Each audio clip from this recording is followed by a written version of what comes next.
All right, let's jump right in. We usually think of leadership as, having the best strategy or the clearest vision. But what if the most powerful tool you have isn't in your head at all? What if it's about connection? Today, we're going to talk about a fundamental rule. Before you can get someone's hand in action, you have to touch their heart first. So let's start with a question that, let's be honest, might hit a little close to home. Have you ever felt like no matter how hard you push, how many hours you put in, your effectiveness just hits a wall? You're doing all the work, but your impact just isn't growing with it. So what's the deal with that? Well, that feeling, that sense of being capped or hitting a limit, there's actually a name for it. It's a really powerful concept that explains exactly what's going on. And understanding it, that's the first step to finally breaking through. This comes from leadership expert John C. Maxwell, and he calls it the law of the lid. And it's exactly what it sounds like. Think of your leadership ability as a literal lid on your potential. If your leadership skill is, say, a 4 out of 10, your overall effectiveness can never be higher than a 3. It's a sobering thought, right? That your ability to lead is the thing that directly determines your ceiling. But here's where it gets really interesting. Look at the leverage you get when you focus on this. We're not talking about small wins here. By focusing on lifting that leadership lid, just moving from a 4 to a 6 on that 10-point scale, you can explode your team's effectiveness without even working any harder. I mean, look at this. We're talking about a potential 500% increase in impact. That is the insane multiplying effect of real leadership. Okay, so we've got to lift the lid. That's how we unlock all that potential. But how do you actually do that? It's not about finding some new whiz-bang strategy or a better project management tool. It all starts with a simple but really profound shift in your whole approach. It's what we're calling the heart-first rule.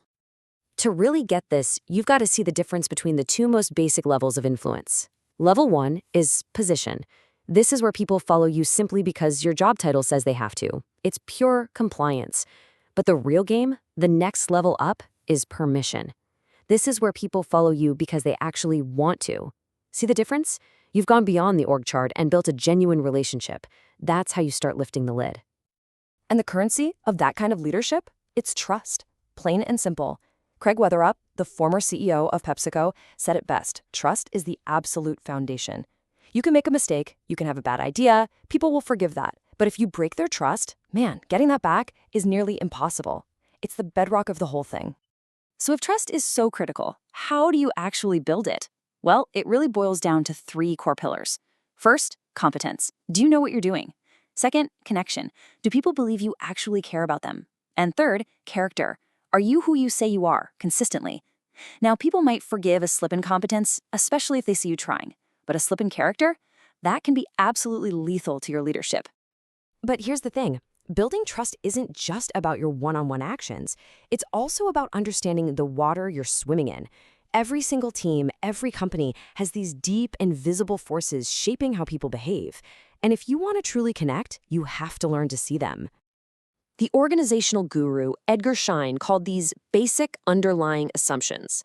These are the unwritten rules of the game. They're the things that are so deeply held that nobody even thinks to question them. They're just the way things are. Think of it like the cultural DNA of your team. And they're so powerful because they operate just below the surface, quietly running the whole show. Here's a real-world example from Schein's work at a company called Ciba Kaiji. A core belief there was that a manager's job was their own private property, their home. So sending them an unsolicited piece of information wasn't seen as helpful. It was seen as a major offense, like walking into someone's house uninvited. Now, just imagine trying to build a collaborative, open culture if you don't first understand that powerful hidden belief. You'd fail before you even started. So how do you start to uncover these hidden rules and actually do something about them? You can't just send out a memo that says our new culture is. It doesn't work that way. You need a practical tool. And one of the most powerful ones is to just change the way you communicate, to shift from giving advice to asking questions. We all have this thing that author Michael Bungay Stanier perfectly named the advice monster. You know what I'm talking about. It's that voice in your head that as soon as someone starts describing a problem, just starts screaming, ooh, I know the answer. I can fix this. And here's the trap. When you let that monster out, you immediately shut down any chance for real connection. You don't solve their problem. You just solve the first problem you heard. The way you beat this is to build a new habit. It's a super simple 3-step loop. First, just notice the urge. Recognize, there's my advice monster. Second, make a conscious choice to just stay curious for a little bit longer. Resist the urge to jump in. And third, instead of offering your brilliant solution, start with a simple, powerful question like, what's on your mind? That one little shift changes the entire dynamic of the conversation. So, when you actually start doing this stuff consistently, when you focus on building trust, understanding your culture, and taming that advice monster, the payoff is absolutely huge. And this isn't just about being a nice leader. This is about being a fundamentally more effective leader. The great leadership thinker Warren Bennis just nailed the heart of this transformation.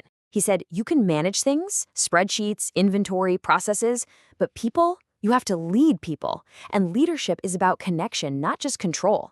You can have an organization that is managed to perfection, right down to the last paperclip, but that is poorly led and it'll fail every time. So what does this payoff look like, for real? Well, for starters, your own effectiveness goes through the roof because you finally lifted your lid. Second, your team starts to feel genuinely empowered. They're not just waiting around for your instructions. They start taking initiative because they feel trusted. And finally, you build something that lasts. True leadership is about developing other people, creating a legacy of success that keeps going long after you've moved on. Which brings us right back to the core choice every single leader has to make every day. Are you going to build your leadership on the authority of your title, which will always, always have a hard ceiling? Or are you going to do the real work of building it on connection, which truly has limitless potential? At the end of the day, that choice is the heart-first rule.